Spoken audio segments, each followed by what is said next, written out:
Hey guys, welcome to the Liberal Hive Mind, a channel solely focused on exposing the abundant hypocrisy of the left. Now look, it doesn't matter what your stance is, it doesn't matter whether you're coming from a religious perspective or an ethical perspective, whether you agree or disagree with the decision. At the end of the day, the decision that was made to strike down Roe v. Wade was the right legal decision. And man, are lefties really struggling to cope with that one. You know, very similar to what I said yesterday in relation to the gun ruling in New York. What do you think the Supreme Court is going to do? The word abortion does not exist in the Constitution. And so what are lefties expecting? After Donald Trump's spectacular 3 scoops, with the court now comprised of actual constitutional scholars, individuals dedicated to upholding, enshrining, and enforcing the Constitution, this decision at the end of the day was predictable. And more importantly, it's the right decision, not only legally, but morally as well. And so that is exactly what we're going to talk about in this video. I want to go over what some lefties are saying, some of the most common arguments, and I'll try to provide a counter perspective. Let's get into this issue, folks. We've got a lot to talk about, so let's roll the tape. All right, folks, so firstly, lefties always deal in hyperbole. It's what they do when they don't get what they want. Well, I mean, you know the reaction.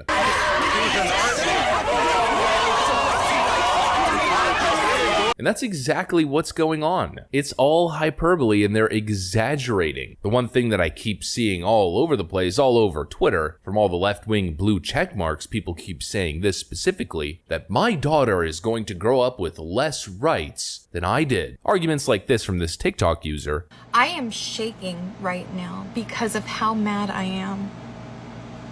How far women have fought, how far everybody has fought for freedom, and our freedoms are being stripped from us one by one. That freedoms are being taken away. Freedom, they say. The argument is that abortion is freedom. That argument's about just as bad as the bodily autonomy argument. Here's a little diagram. My body, my choice. Bodily autonomy. Well, that body inside of your body is someone else's body. I mean, an absolutely terrible argument. And going the route of freedom, that freedoms are being taken away from you, let's talk about that. Let's talk about freedom. A morally bankrupt and morally corrupt decision that was made in the late 1900s, allowing for this medical procedure to terminate unwanted pregnancies, is not freedom. And there's no freedom being taken away from you. You are still free to do as you wish. You're just not free of consequence anymore. You have the freedom, first of all, to move to a different state that recognizes your supposed right to this medical procedure. You have the freedom to exercise your own decision-making and be responsible with your actions. I don't know about you guys, but I'm going to say this again. It's not a religious issue for me. It's an ethical issue. It's a moral issue. I am sick of left-wing policies that enable bad behavior and a lack of responsibility. You have freedom of choice. You just choose to make the bad decisions. And now certain people are outraged that they have to deal with the consequences. Well, welcome to real life. If you make bad decisions, then your bad decisions shouldn't be enabled by the rest of society. And I really feel like that shouldn't be a controversial take. I mean, the outrage we're seeing from the left, their self-righteousness is frankly sickening. The way on all of these issues they pretend as if they're the moral authority and they're fighting some sort of evil. You're literally on the side of butchering human life because it inconveniences you. There is no moral high ground associated with taking that stance. The false self-righteousness is one thing, but the hyperbole is equally as frustrating. Losing our rights, blah, blah, blah. The whole spiel of going back to The Handmaid's Tale, when the decision itself literally says, the Constitution does not confer a right to abortion. Roe and Casey are overruled, and the authority to regulate abortion is returned to the people and their elected representatives. No one's taken anything away from you. If anything, it's now more democratic than ever. States get to elect their government, and their government gets to represent their views and their values. If you want to live in California and enable all the degenerate behavior that you want, then go for it. If anything, it's a good thing. I think most people living in red states will be happy to see you go. In fact, they'll probably help you pack your bags. No right's been taken away. Rather, the right legal decision has been made. Not to mention, most of the states that Democrats are fear-mongering about don't have outright bans on the medical procedure. Rather, most of them, the majority of them, have instituted 6-week bans. Here's the list. Mostly what we see are 6-week bans, 8-week bans. I believe the state of Florida has instituted a 15-week 10-week ban if I'm not mistaken. And again, it's very simple. If you've made the wrong decision, you put yourself in a position where you're pregnant and expecting a child, and then you have 6 weeks to make the decision, well, you have ample time. There is no excuse and there is no argument that will ever convince me that the straight up butchery, and that's really what it is, people should really educate themselves as to what a third and second trimester, this specific medical procedure really is. It's barbaric. And now we're seeing all these lefties desperate for attention, crying their crocodile tears.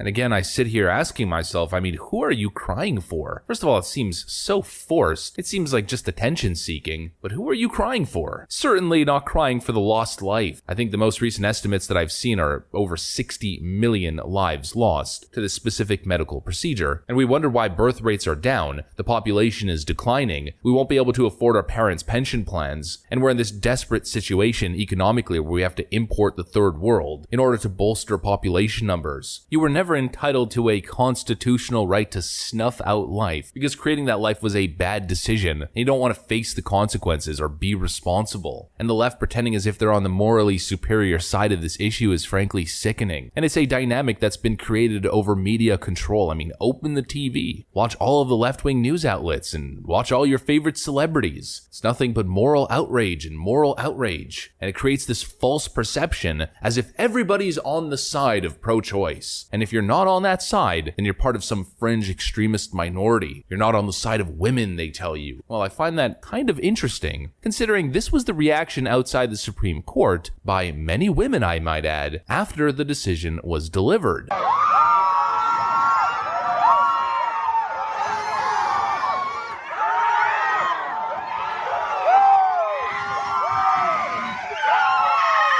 These women never get their voices heard. This side never receives the light of day from the mainstream media. You're made to believe that they don't exist. But this is the righteous side. This is the side that's standing for the right thing. A culture of self-responsibility and accountability, of life creation and not life destruction. The moral argument that leftists pretend they have is garbage. The argument of constitutional rights, equally as garbage. But like I said, you still have the freedom to move to California if you wish. And you still have the freedom to campaign and democratically convince the people around you to elect leaders that represent your values. Until then, just please sit down. You're not the historic activist crusader that you think you are. That's just a delusion that your feminist college teachers pumped into your mind. But we'll just end this video with one clip, and I'll see you guys on the next one. I do not view abortion as a choice and a right. I think it's always a tragedy. And I think that it should be rare and safe. And I think we should be focusing on how to limit the number of abortions. And there ought to be able to have a common ground and consensus as to do that.